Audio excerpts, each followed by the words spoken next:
Thanks for praying for the Alaska ministry trip to Naknek. God is faithful and He answers prayers, as we all know. MATA's purpose for Winter Alaska ministry trips is twofold.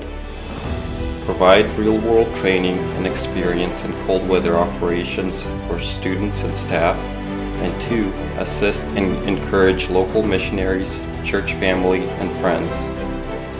This year we had an excellent team of 5 people. Chad and Don departed a few days earlier and had an opportunity to disassemble and package a damaged Cessna 175 for shipment to Anchorage. They were also a big help in shoveling snow after an unusually large snowfall. Derry, Casey, and I arrived on Saturday. The following day, we all had an amazing time of worship at Hilltop Christian Fellowship. Then some of us flew to South Naknek for a midday service and fellowship with local believers. We wrapped the day with an evening service back at Hilltop and then dinner with full-time missionaries. The rest of the week we were engaged in projects in the hangar. We performed maintenance on 4 more airplanes and the hangar was cleaned and organized. A fun job for me was working on a Cessna 150 named Ruby. It was my first opportunity to change a windshield on an airplane. This was a fun learning experience which concluded with a sightseeing flight over Bristol Bay. This mission trip was a huge success as we accomplished more work than initially planned. Praise the Lord who gives these opportunities and also works through us and in us to accomplish His will.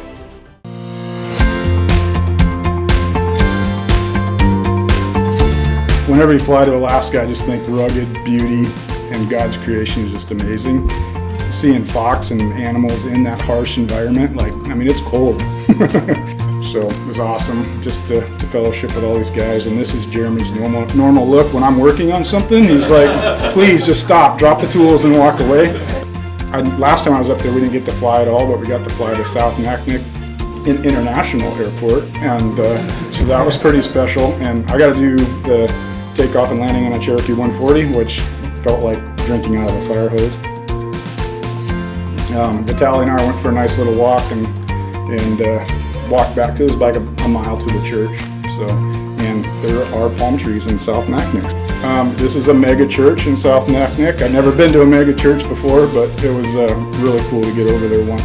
Fairly small group, but it was really neat to meet some of those folks. And then just coming back into Naknek for the landing, Vitaliy was flying, so I just got to play backseater, and that was really fun.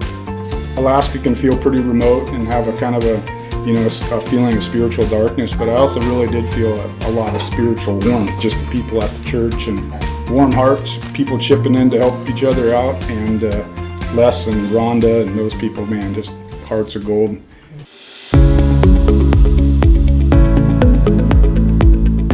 My first missions trip ever. Myself up with some expectations. We had limited food, so I thought, we'll probably not be eating a lot. I was actually kind of hoping to maybe lose a couple pounds. It didn't happen. I wasn't sure what living accommodations would be like, but I really expected to take some cold showers maybe. Maybe the bed wouldn't be very comfortable and I wouldn't sleep very well. I knew I wouldn't have very much contact with family, and probably the weather wouldn't be good enough to fly. These expectations were met far differently than I had planned. I probably broke a record for going on flights for a winter trip. Part of the reason I had those opportunities though is because when we did maintenance, we tested everything out in flight. For instance, I had the privilege with working on Dawn for a couple of jobs. One of the things we did here was we removed corrosion and repainted the flap hinges. Ultimately, all of our technical skills were being put to use in order to support Josh and Jeremy and their ministry in Alaska. What I didn't realize was just how important it was for us to be there with them, encouraging one another, fellowshipping with them, and supporting their ministry in Alaska. And ultimately, their ministry, as well as ours, isn't just about flying airplanes and maintaining airplanes. It's about using those technical skills to reach the isolated people of Alaska and the rest of the world for the sake of the gospel. And that was my biggest takeaway.